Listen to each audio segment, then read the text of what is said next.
আসসালামু আলাইকুম ওয়া রাহমাতুল্লাহি ওয়া বারাকাতুহু। আমার প্রশ্নটা হলো সুদ সংক্রান্ত।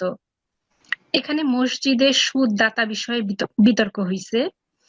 সুদ গৃহীতা, সুদের সাক্ষী এবং সুদের লেখক এ বিষয়ে কারো কোনো দ্বিমত নাই, কিন্তু সুদ দাতা যে সুদ দেয় তার বিষয়ে দ্বিমত পোষণ করছে। এখন আমার জানার বিষয় হলো সুদ দাতার বিষয়ে সরি করেছে মানে সেই ব্যক্তি আসলে কোরআনের তাফসীর করতেছিল, উনি এটাতে দ্বিমত পোষণ করছে যে সুদ দাতার বিষয় নিয়ে। কি বিষয়, আমার জানার বিষয় সুদদাতা ফাসিক কাফের বলেছে না, সুদদাতার চাঁদা নেওয়া যাবে কিনা, কথাটা ক্লিয়ার করে। ও সুদ দাতা সমান অপরাধী না, এইটা বিষয়ে সে বলছে।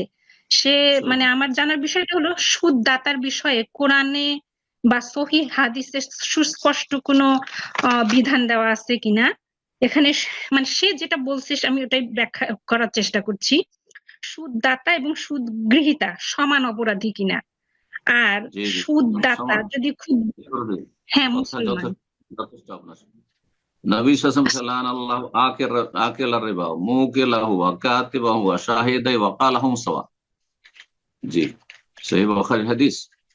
আল্লাহর লানত রয়েছে, আল্লাহর রহমত থেকে বঞ্চিত, তার মানে কাবিরা গুনাহ, ধ্বংসাত্মক গুনাহ। কি আকেল আর রেবা, কার জন্য লানত অভিশাপ রয়েছে আল্লাহর রহমতে বঞ্চিত? যে সুদ খায়, সুদখোর।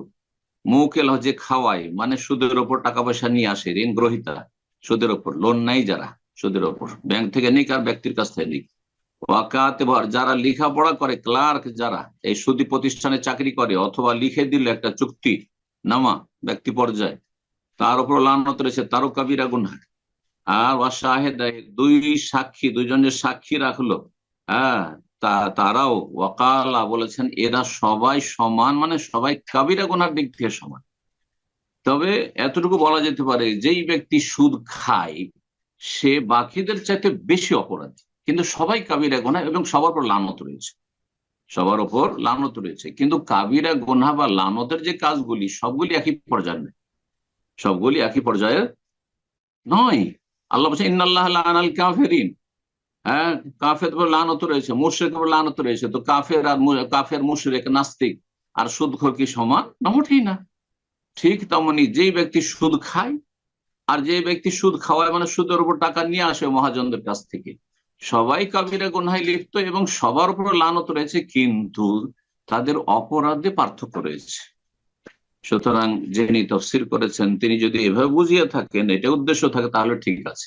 আর উনি যদি বলেন যে যারা সুদ খায় তারা কাবিরা, তাদের লানত রয়েছে, আর যারা সুদের সাক্ষী থাকে অথবা সুদী প্রতিষ্ঠানে চাকরি করে তারা সাগীরা গুনাহ, তাহলে বাতিল কথা বলেছে। সবাই কাবিরা গুনাহ রয়েছে এবং সবার রুজি হারাম, ওখান থেকে যা ইনকাম করবে, হ্যাঁ, তাদের জীবনটা হচ্ছে, রুজিটা হচ্ছে হারাম। জি, বারাকাল্লাহ।